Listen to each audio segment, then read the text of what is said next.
Yes, this is Open Talk. Can you imagine? It is another Wednesday night when we come into your home. You welcome us to your home, and we come to you in the name of the Lord with Open Talk, where you talk or I talk or we hear one another and we move on.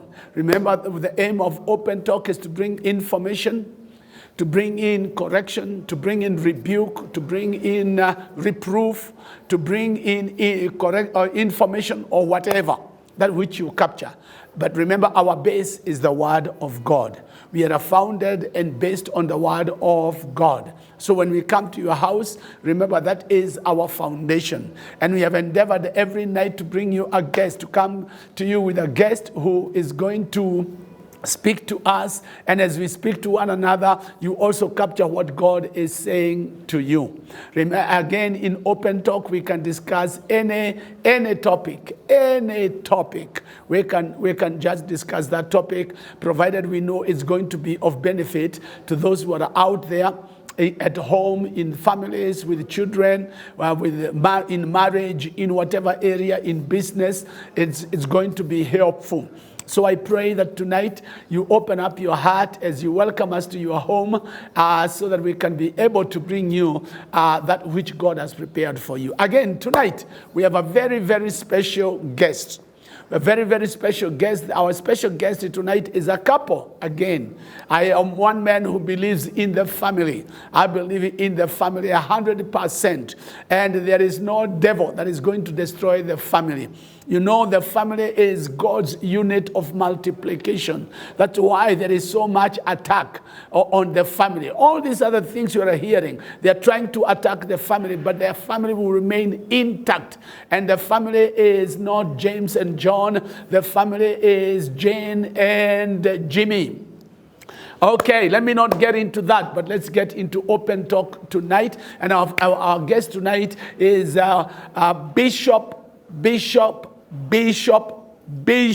I'm repeating that you may hear. Bishop Mohamed Kamwaro is our guest tonight with his wife Grace Mohamed. And I just want you to say jambo to the people.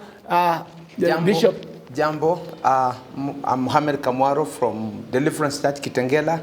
And I bless the Lord that God has given us an opportunity to serve God in that place. Thank you so very much. Yes, Grace Mohamed. Yes. Bring greetings. Amen. I want to greet each and every one of you as we come straight to your home. May the Lord bless you and keep tuned to this program. Thank you so very much. Now, Bishop Mohamed and Grace are in Kitengela. They pastor Deliverance Church Kitengela. They are some regional overseers there. That very soon that area is becoming a region of its own. But that's where they are for now. And they pastor a very, very thriving church. Very, very thriving church, and they've been able to establish many churches. And I just want I cannot give the whole introduction. Why don't you introduce yourself, Bwana? First of all, before you introduce yourself, Sobo Oleng. Habari no? Sida Oleng. Ashi Oleng. Mrs. Yeso. Amen. Ashi Oleng. Now, at least you know we can sengenya you. We can sit here and sengenya you. And but I want Bishop Mohamed to just introduce yourself. Tell us a little bit about yourself. Well, my name is, as if you heard, Mohamed. Come from Deliverance Church Kitengela. We in Kajiado. God has planted there with a purpose, and we are seeing God reaching the community. We are reaching many people in Kajiado, and we thank God that the community are responding. And we bless the Lord. Thank you. Yes. Thank you. Yes, Grace. Introduce yourself. Tell us something about yourself. There's somebody there who doesn't know you. Amen. My name is Bishop Grace Mohamed from Deliverance Church Kitengela. And I just bless the name of the Lord for what God is doing in Kitengela. God planted us in Kitengela, and I can tell you there are great things that are happening in Kitengela. We are seeing souls coming to Christ, lives being changed, marriages being changed, and we are so glad to see that. Oh, thank you. Thank you so very much. Yes, Bishop Kamwaro. Yes. Tell me, where were you born? I was born in Narok, and in a family. Our family was very diverse because we were Christian and Muslims. In our family, we have our grandfather had married. Was recruited. The first people who came to Narok as missionaries were Muslim, not Christians. And later on, the missionaries from Siabei, the missionaries from a place we call Siabei, Narok, actually from Limuru, Kijabe. Now, they came to Narok later. So the first people who received the missionaries became Muslims. Oh, we will come to that. Yes. Because I really want to understand understand that. For Bada was born in Narok, and God transferred me from Narok to Eldoret. That's where I stayed for many times. Okay. And Grace, where were you born? I was born in Nairobi. Then my parents moved when we were young to Kitale in a place called Moy's Bridge. Oh, Moy's Bridge. Yes. So you were born in Narok, then you moved to Eldoret. Yes. And you were born in Nairobi, then you moved to Moy's Bridge. Yes. That's quite something. So, are you a Christian? Your parents Christians? Yeah, my parents are Christian. They are Catholic. Oh, they are Catholics. Yes. Okay. Oh, that's good. Yes. And you say where you were born, there were some who were Catholics and others who were Christians. No, Christians and Muslims. Oh, Christians and Muslims. Yes. So you happen to be in the Muslim wing. Yes, I was in Muslim wing. You were born in the Muslim wing. Yes. Yes. Okay. Yes. Yes. So how many are you? Or in your family, or let's come to your parents. Yes. Were your parents polygamists? Polygamists, yes. My grandfather had 7 wives. Say it again. My grandfather had 7 wives. 1, 2, Yes. 3, Yes. 4, 5, 6, 7 wives. Yes. Wow. So we are quite a big family. It's a whole tribe. It's a whole tribe. Actually, the whole of Naivasha, we call it an assembly, is just one family. A whole location, one family. Wow. So we shift. Some shifted to Narok and others are on Naivasha side.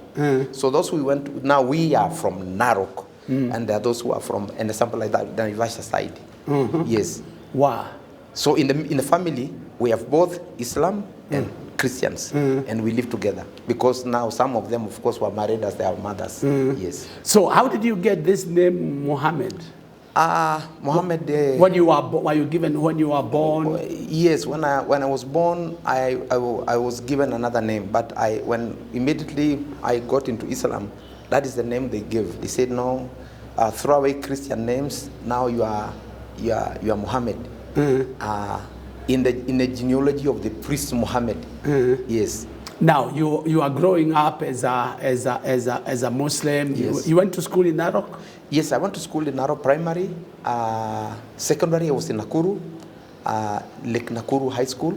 Oh, you were in Nakuru? Yes, Lake Nakuru. I finished. I went to Egerton University. I did agricultural economics. Then I finished in 91. And then I was posted to Eldoret. To Eldoret? Wasingishu district. So I worked there for more than 10 years. Wow. Yes. Okay. So I was a Muslim by then. I was not a Christian. Okay. So when and how did you get born again? Actually, the salvation came in when I was taking her to be converted from Christian to Islam. So when we agreed, we got the name, we did the preliminaries, got the name for her, Fatuma. And then that's a good one. I've never known that. When we were coming for her to be converted. To be Srimishwan. Yes. Now there was an intervention because that very evening on Friday, I had a voice when we were in the mosque. And the voice said, "Come out and serve me." I didn't know what the voice was because I'm not familiar with that. So I asked, the sheikh was there, "What is this voice?" They said, "No, it's demons." They prayed for me. It turned the whole prayer and they interceded. But when I went home, the voice still came. So it became very strong, and the voice is like it is a thunder that destroys inside of you. It's like a bang on the inside. So we talked with her, and I said, we need to look for somebody to help us.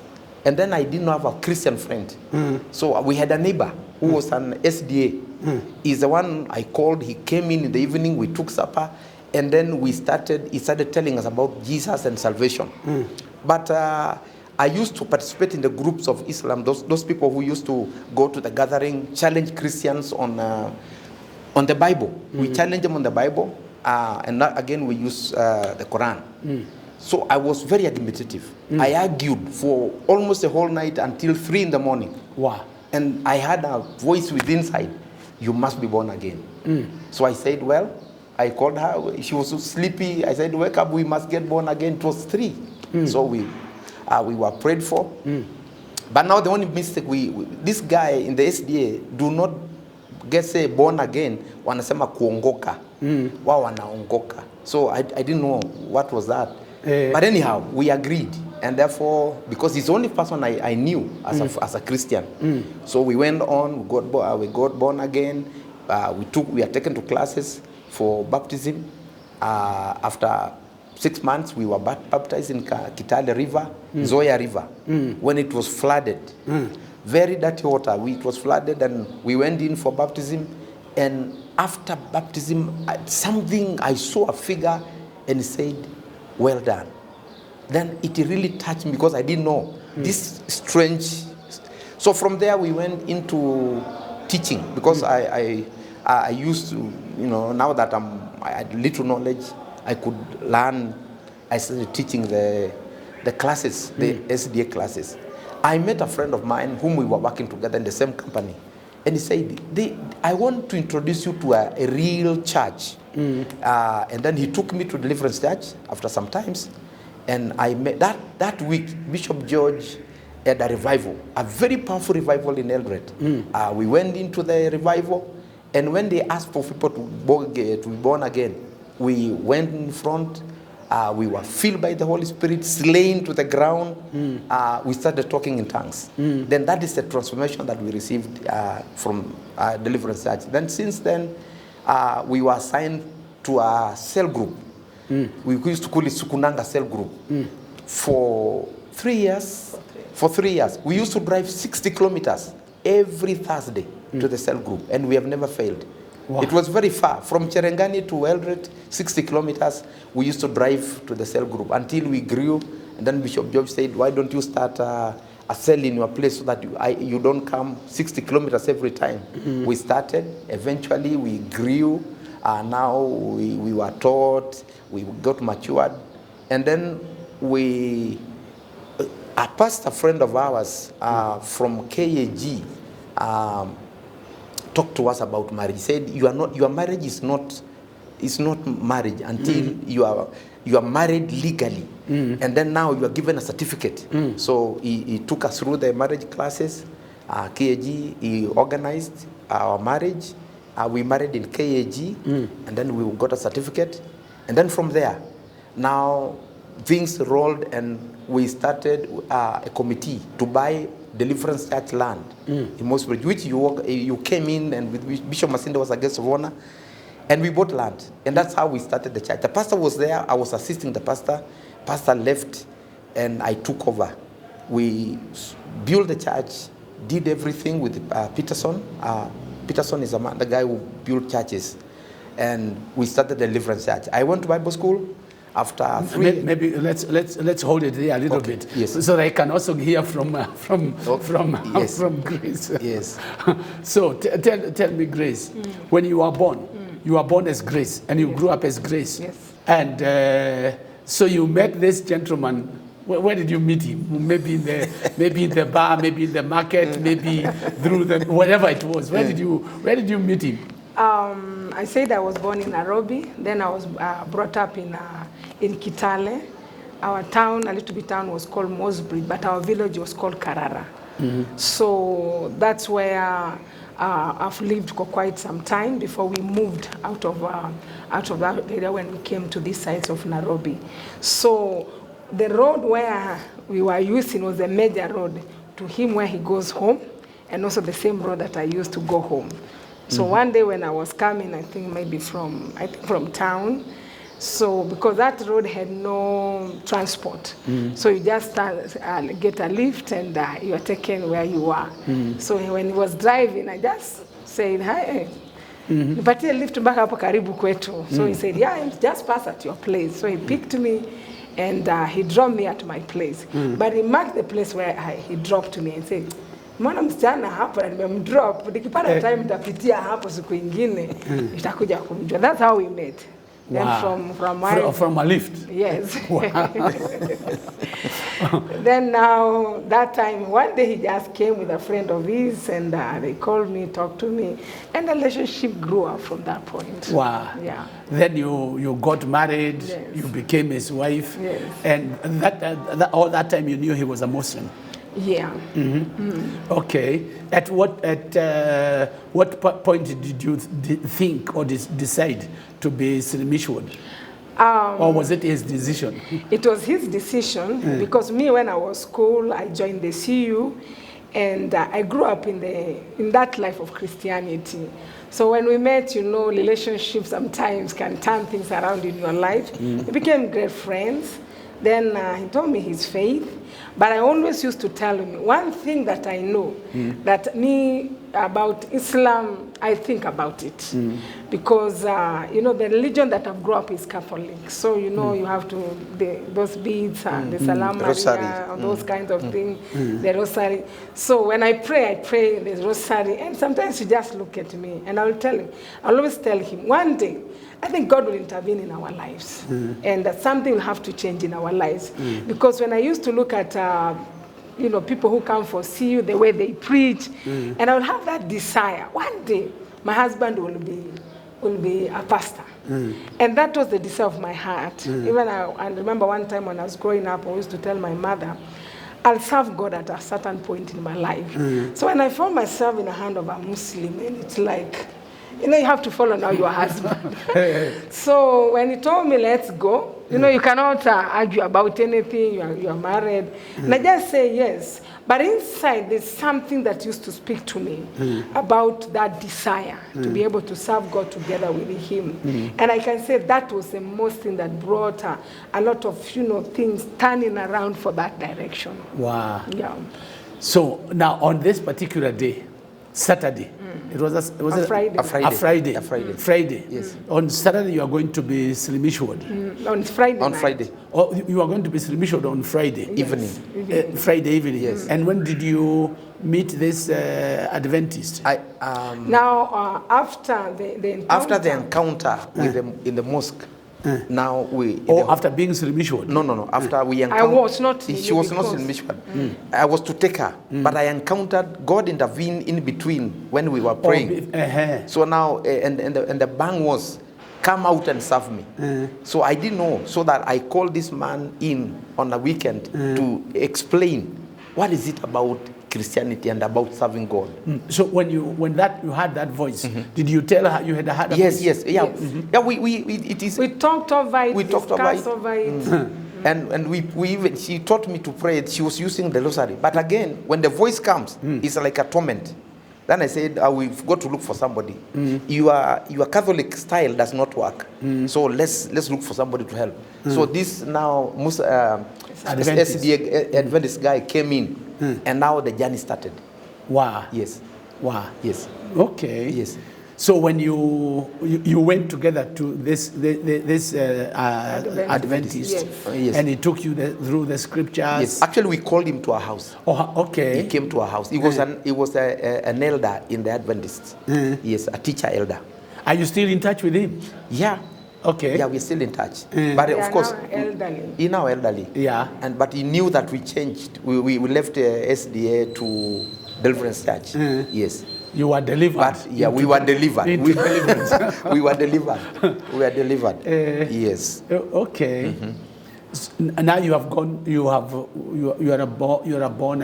born again. Yes, we are born. You again. have gone to Deliverance Church Eldoret. Yes. You have been prayed for. You have gone through the revival. Yes. Did you ever think of changing your name? No. I tried. Yes, of course. Yeah. I thought of changing my name, and actually people told me change your name but inside of me I feel that no, my name can be a tool for evangelism to where I came from. And I've interacted much with my brothers because of many issues, and I've seen the fruit. Yeah, I've seen the fruit. And you have not had anybody come and tell you from the family now you need to change your name? No. My family, okay, they had issues. Why did you change now and this? But they understood. They understood, and we didn't have much problem. They agreed with me, because when God's calling, when God calls you, He has a reason. And you cannot argue. Okay. Yes. So now you have attended the revival, and you have started a church in Moisbridge. In Moisbridge. Yes. And the pastor has left. Yes, the pastor left. We left us with the church. We grew the church. We got land. We built. We did all that we could do. We raised leaders.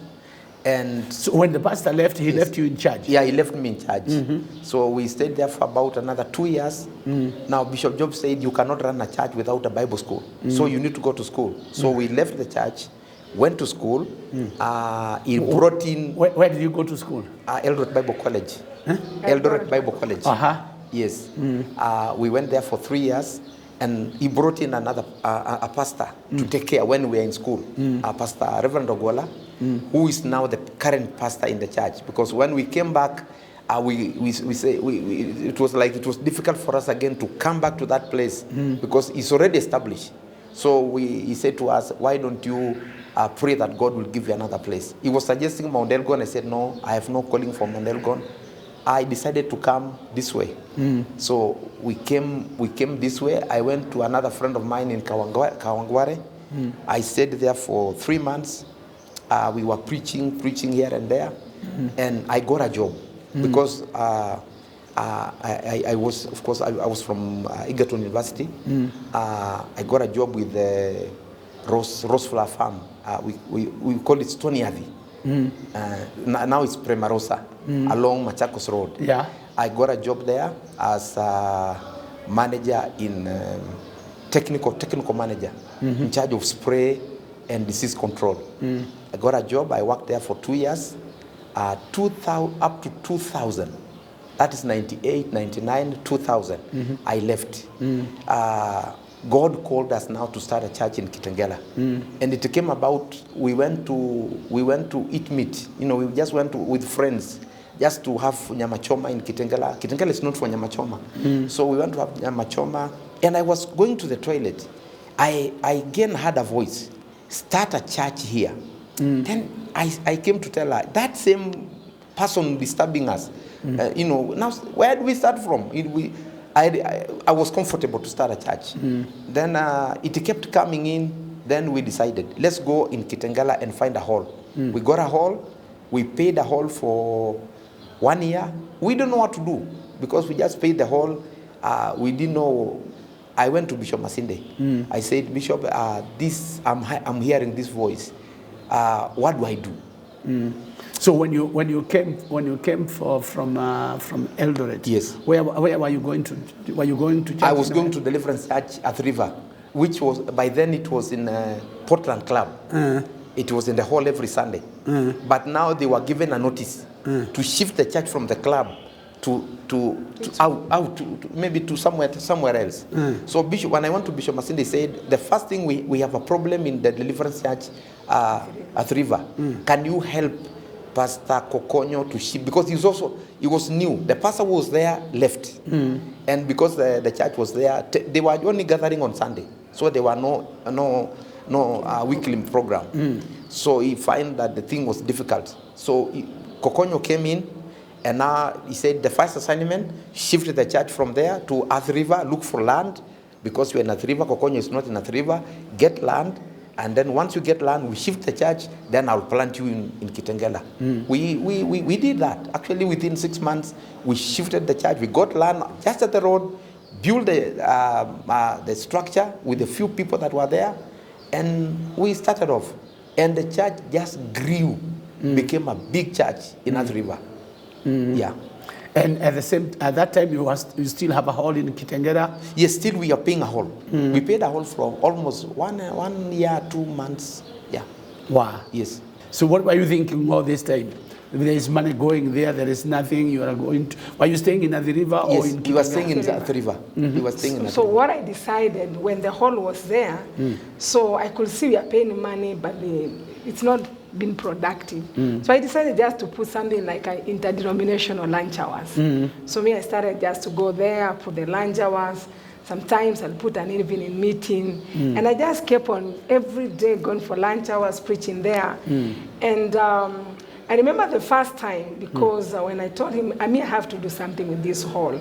So he bought me some few chairs, then a little bit of some few instruments, and he taught me how to connect them.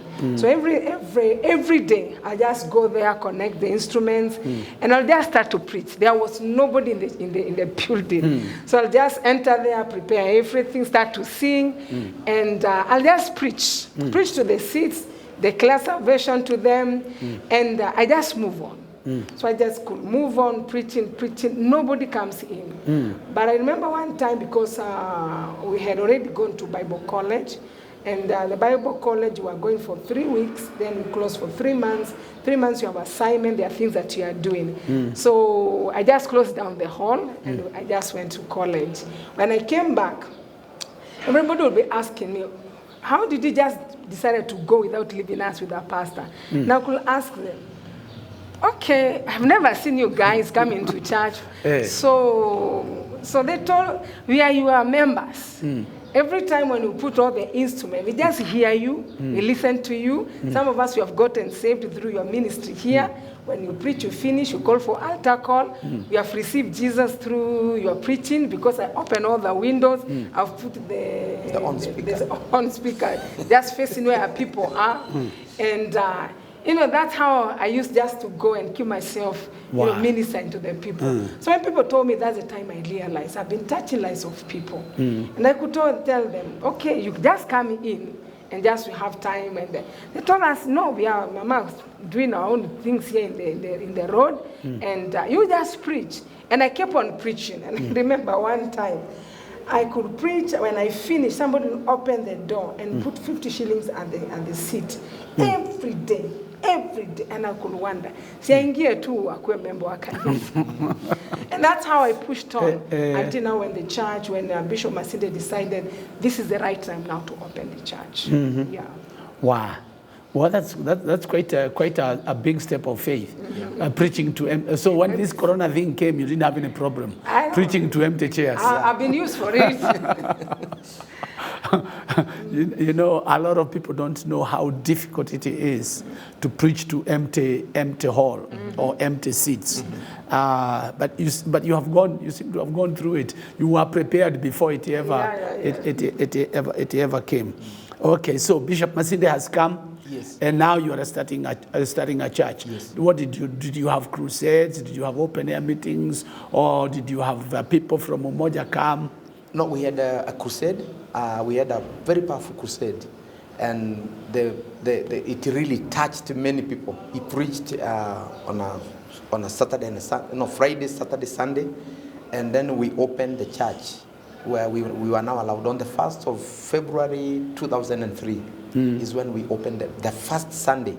We held a meeting in our church, and then from there we started growing. People came, even the one that you had been preaching to, and the first people that came to church today, they are pastors in our church. Yeah, their children are now grown, and we started Sunday school. The program started, and we went on. We were in a hall, and where you come, for you to come to the hall, you must go through a bar. It barred many people that had no faith, but God said, keep on. So we preached. We told them, those people in the bar, we must get friendly to them and bring them to Christ. So they used to pass through the bar, come to the church, pass through the bar, and we almost lost 2 couples because when they passed through the bar, the desire to take. So when we had evening prayers, after prayers, they would hide behind, go back and started drinking. So one day, one of our members discovered them. And he said, no, you should leave this thing. And they were in between, but eventually God helped us and they came out of it. Wow. Yeah, but it was tempting for those who used to. It was quite a temptation. Yes. Okay. Let's hold there. Yes. Let's come back to the family. Yes. Do you have children? Yeah, we have children. Uh-huh. We have 3 sons. 2 sons we are born them. The third one we adopted from one of our sisters. Okay, you have 2 and adopted. Yes. Yes. All boys. All boys. You didn't want anything to do, or when the boys were finished, all of them got finished. Yes. Okay, and what are their names? Do you have any called Mohammed or Abdul or Yes. Ishmael? Yes, one is Hassan. Hassan. Yes. Aha. And the other one is John. We decided, no, let's give this one John Loserian. So it's John Loserian, and then we have Dalton. Okay. Yes. Wow. Yes. So how does Hassan feel walking with John? They don't feel anything about it. Because in the family we had no quarrels. Whether you are Mohammed, you are Asha, you are Ismail, we had no problem even back at home. Because when they go back at home, they find that this one is a Muslim, this one is a Christian, and there's no quarrel, there's no competition. So they learned. So a name is just a name. Yeah. Oh, okay. Yes, yes. Wow. And when they go to school and they have to indicate their religion, do they have any problems with that? No, they have no problem. Yes. They indicate they are Christians. Yes. And the teachers will not have a problem. No. Because they were born Christian. So when somebody tried to ask about their name, that's my name. That's the name I was given when I was born. Wow. Yeah. You know, I love introducing Bishop Mohammed. I just love it. I just love it. It's very sweet to the ears. Yes. Bishop Mohammed. Yes. And it's very, very encouraging. Okay. Now let's get back to the church and the ministry. Yes. So Bishop Masindi has come, done a crusade, yes. And you have started the church, yes. In that same hall. Yes. How long did you stay in the hall? If you can remember. We were there for quite a while, because when we started the church, those people who are outside, most of them came to church. Then the church grew in a very short time. The church grew up until the hall was not able to hold us. So we trusted God to get a place where we'll be able to move. So I think we stayed there for 2 years or something. Well, 3 months we were in the hall after the launch, and then after 1 year we went out. We got along Prison Road. We got a quarter acre. We built the church. That is now where we settled for 4 years. 4 years. 4 years. And then we overgrew the place. Then God helped us. We got land where we are now. So we got almost 2 acres. Yeah, we got almost 2 acres. That's where we are. Okay. Yes. And you have already built a sanctuary? Yes, we built a sanctuary. That before Corona, it was also almost getting full, because we have 3 services in the church, and we have grown. Oh, you have 3 services every Sunday? Every Sunday. Yes. What are the times of your services? One is 6:20. 6:20 is our first service. 6:20 to 7:15. And then we have now 8 to 9. And then 10 to 11. To 11 currently. That's after Corona. We have not adjusted our services. And wow. And the famous service is morning service. That one 6:20 to 7:15 is very famous. Many people come to that one because we have prayers from 5. 5 sharp, we have we call it touching heaven. So we have prayers up to 6:20, and then the first service, and then we have now the second service coming. Wow. Yeah. So you have to leave home quite early. 4. You have to leave home at 4. We leave at 4. That means you've got to wake up a little bit earlier than 4, Yes. so that you can leave. Actually, quarter to 4. Quarter to 4 we are awake, and then by quarter past we are out, and then we are 8 kilometers from the church. Okay. Yes. Okay. Yes. And there are people who will come to. Oh, yes. Who will come for the prayers. Yes. 5 sharp we have workers service. Workers service is workers prayer. So all the workers, the praise and worship, the ushers, the security, and those that work in the church, we have that's their time for prayer. So we hold those prayers and pray for them for about 15 minutes. We release them to their stations, and then now we come into touching heaven. Yes. Wow. Yeah. That is quite something. Yes. And then from after you are done with the 3 services, yes. you don't have another service in the afternoon or in the evening? No, we don't. We have a program. We have a training. We call it the Father's Vision. The Father's Vision is what Bishop Jim introduced to our church. We've been using that program to reach out, and we found it a very powerful tool that have brought many people to the church. So we have a training that goes on. We call it the School of Leaders. So we take leaders training for 2 years every after service, because it is difficult to get people in the weekday. So we decided every Sunday, 2 hours, they go to class. So we have been having that program running. So now it is when we finish at 11, 12, they start the class up to 2, and then they go. Wow. Yes. And you have parents. Do you have parents who come with the children that early? Yeah. Yes, we have 5 years, and we have our Sunday school on at that time. Or you have a Sunday school class? Yes. That's 6:20. 6:20 to 7:15. Yes, we have a Sunday school class. Wow. Yes, but those with small children, we have allocated them as a space for them. So those who come with small babies, they sit in a particular place where we have just identified for the mothers with small children. Yes. You have a school. Do you have a school? Yes, we have a school. We have a primary school from we call P1 up to class 8. So the school runs, and then we use the classes in the school for the Sunday school, because we have almost 800 children.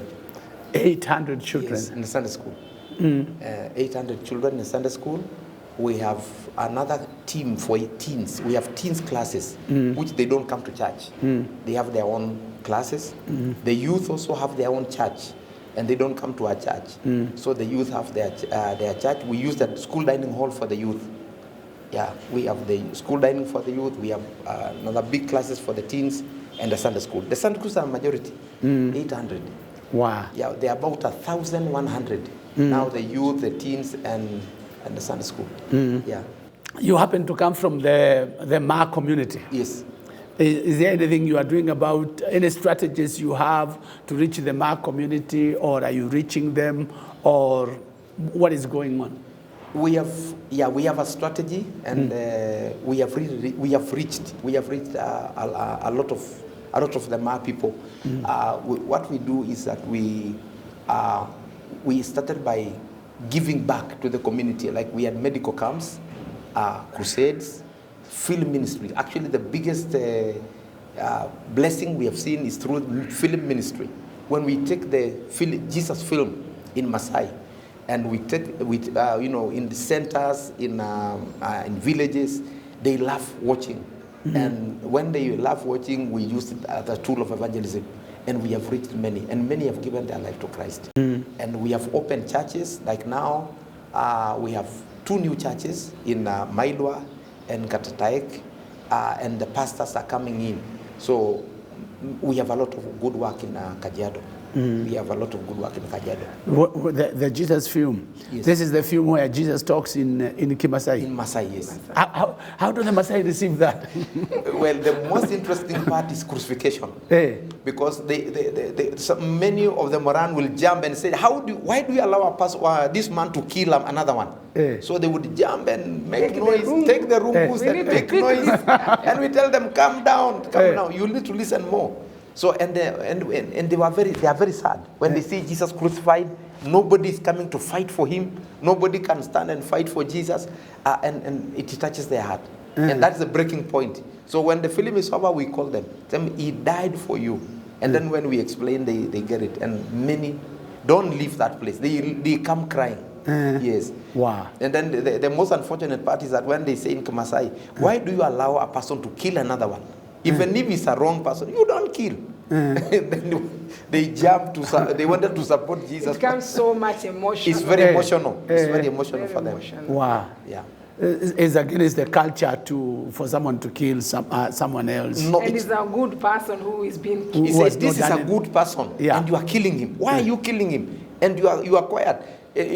Some will say, Simameni, stand up and let's support this man. But I tell them, no, it's a film. Don't worry, it's a film. It's a film. You have not had any throw stones? No. No, but they rise up with their rungu. They rise up with their rungus and we cool them down. We stop the film and cool them down. Yeah. Wow. That is the most interesting part about the Jesus film. Yeah, it brings a lot of them. And in Kajiado, we do it at night. After they have gone home, milked their cows, given their children food, now they come to the film. So we start from 8. We start at 8:30 up to midnight. They don't go away. They listen. Okay. Yeah, and so they have eaten. Yes, they have eaten. They're not in a hurry. Slept. Some little children will have slept. Now the bigger ones come with their parents. Yeah, and it's really no hurry, and they listen to the gospel. Wow. Yeah. Wow. Yes. I think that's quite a tool. Yeah. Because I remember, in Nakuru, I didn't use the Jesus film. Yes. But I used T.L. Osborne films. Yes. And they were very, very effective. Yes. Very, very effective. Wow. I remember when we were starting the church in Meru. Yes. We went to Meru. Yes. And we were showing the film there. Yes. We went to a place called Koromone. Yes. Right down at the valley. Yes. And the chief told us, you've got to be very careful because these people are very bad. Yes. These people are very bad. Yes. They will cut this rope when we were putting up our screen. They said, somebody has got to stand here because they will cut this. They will throw tomatoes. I don't know where they get them from. And I told the chief, no, this is different. Ours is completely different. They are not going to. They are not going to do all those things. Yes. And he said, I'm the one who stays here. I know them. You wait. Yes. And I told him, okay. So we started off and we prayed, and once we prayed the film, we put up the film, and when we were changing the reel, yes, they were all very quiet. Nobody was there was no commotion, and the chief was wondering what is going on. So we put the second reel, and when we were changing, that's when I would come and preach, make an altar call, and ask all those who want to give their lives to Jesus to throw up their hands, and almost everybody lifted up their hands, and I prayed for them. Then once we're done, now the chief is waiting to see the commotion is going to be here. Yes. And they rise up and everybody goes home.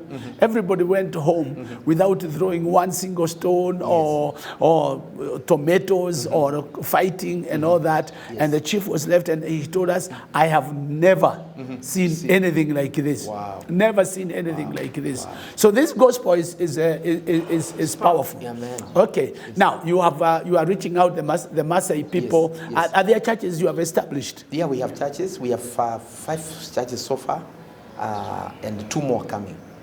The one that we started. So the response for the word in Kajiado is awesome. It's awesome. Where are these churches you have started? Ngatutaek and Mailwa.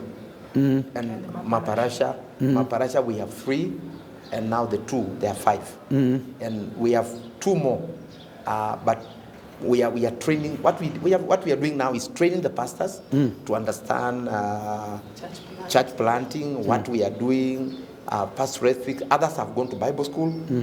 So the first thing we do is train them. And then before even we open churches for them, we train them. They understand what we are doing as Deliverance Church and our call, because we don't plant churches, we plant sons. So we train them to understand. After 2 years, we see that the person has understood. Then we send them to the field and we follow up. We keep following up. Yes. Okay. Now, in preaching to the Maasai people, do you feel, are you received or do you feel rejected just because you are a woman? How is that? Maasai, there are people who, because of Christianity, they have accepted so much about gender.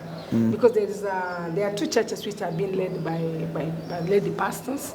Because there's one in the parasha, it is the wife to the pastor who is taking care of the church. Then the pastor is also taking care of another church. There's also another church that is being led by a lady pastor. So for them, they just receive the gospel the way it is. Because as much as people think so much about Maasai and the culture about women or those kind of things, but for the gospel, no. They just receive you the way you go. They always look at you and it's mama, uno mama yetu. So they respect so much of ladies ministers. There's no that big challenges. Okay. And even as you can look even political arena, like now having an MP there, you can be able to understand they have accepted so much of women leadership. Yes. How old are your children? Our eldest son is 25. The other one is 20. The same Dalton, they are the same age. Dalton and Hassan are the same age. 25. Yeah. The other one is 15 years. Yeah.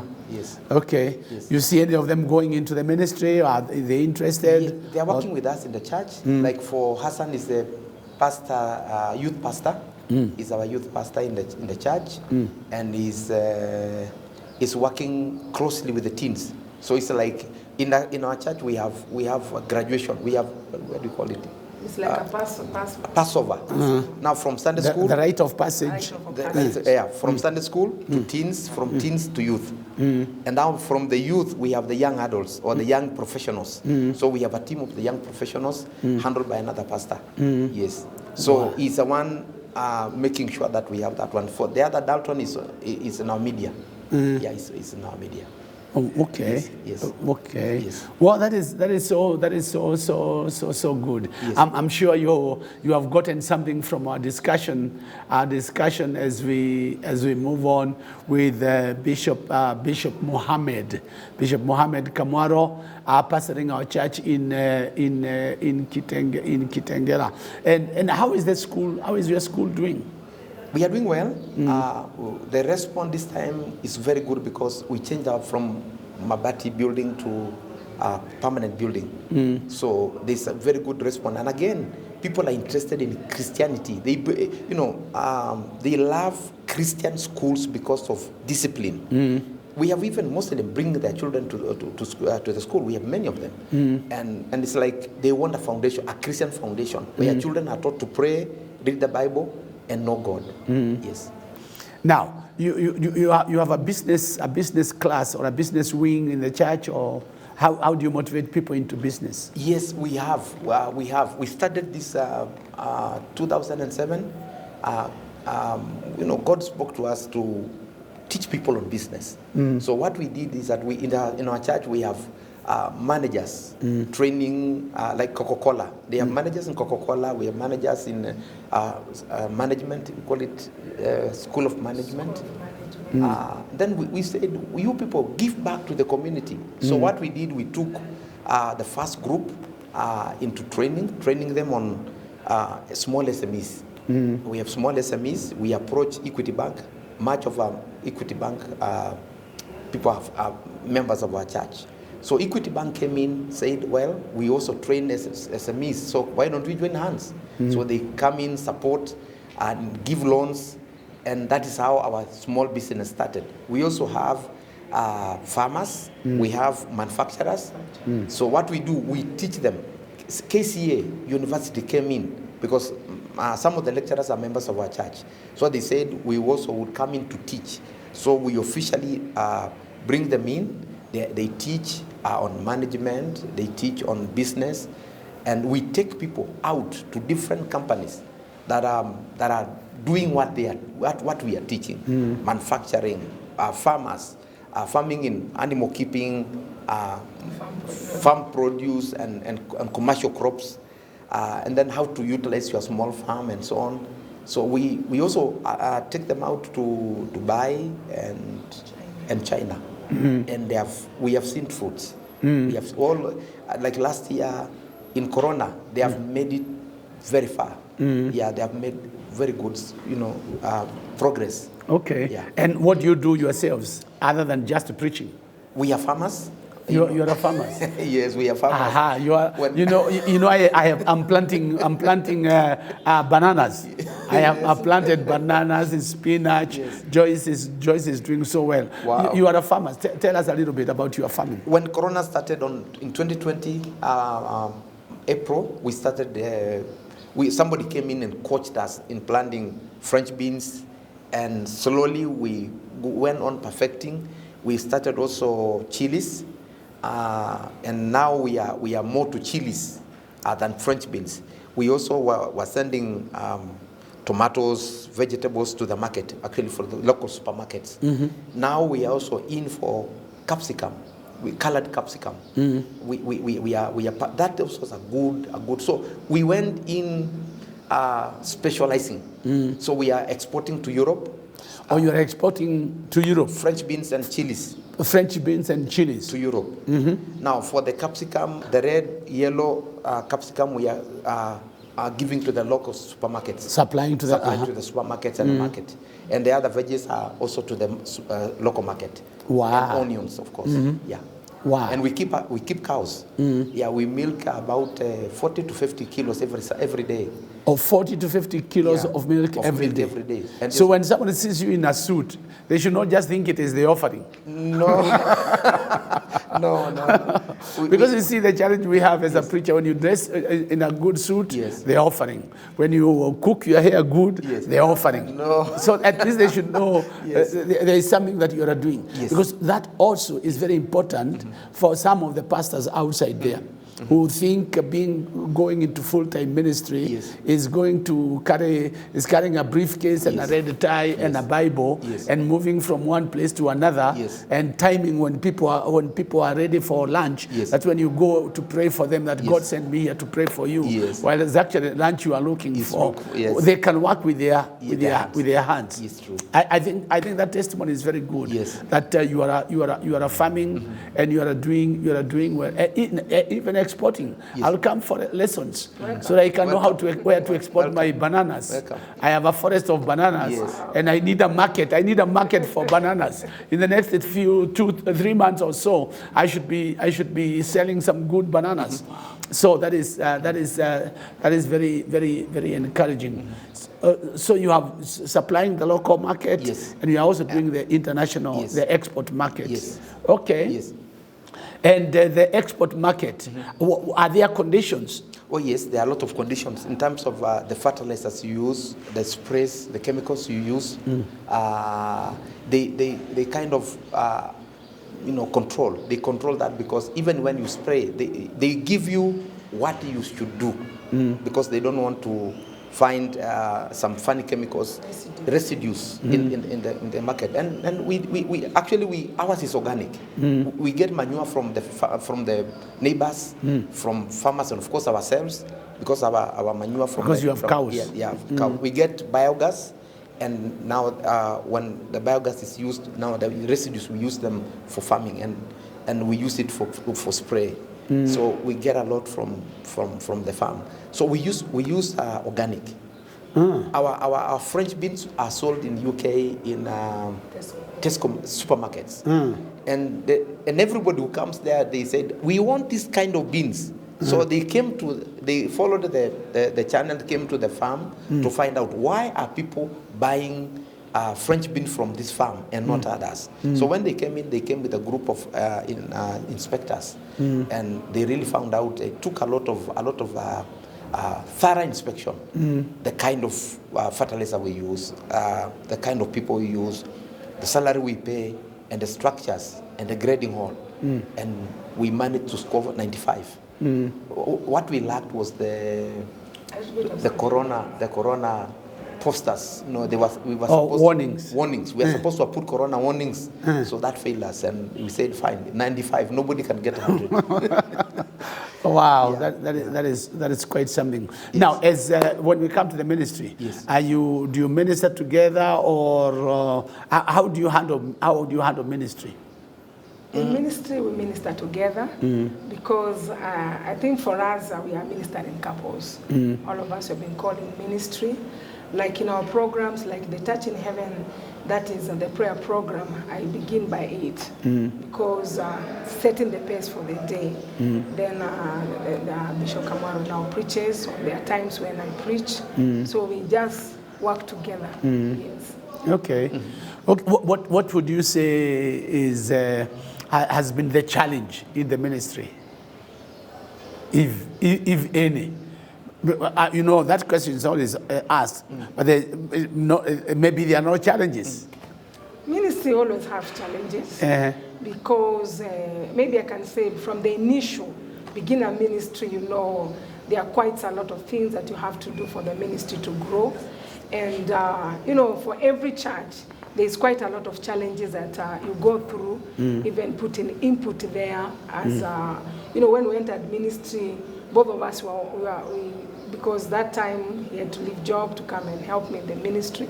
So, you know, finances, you have to get finances. But God has been so gracious because he has enabled us to continue, you know, growing up the church, and you have seen the faithfulness of God. And, you know, church, you have to keep on training and training and training. Because for people to be able to stand and to be able to be strong Christian, they have to go through training. Because one of the things that is affecting most Christians is just a Christian is like half-baked cooked. And somebody just come with 1 word or 2 words and say, I have a revelation. But the entire revelation they don't have. But when you train them, they have been able to be grounded on the ministry, and they can be able to face any kind of challenges. So I can say, ministry, you have to grow people, you have to train, you have to teach. And sometimes people, they don't want to be taught, but you keep it on training and training, and you can say we have seen people also grow. Ministry has challenges, but when you hold together, and I think one of the things that I can say, when a husband and a wife, they are together in the ministry, they can be able to move together and do great things in the ministry. Yeah. Wow. When you look at your ministry, what gives you satisfaction? What makes you feel, at least this we have done?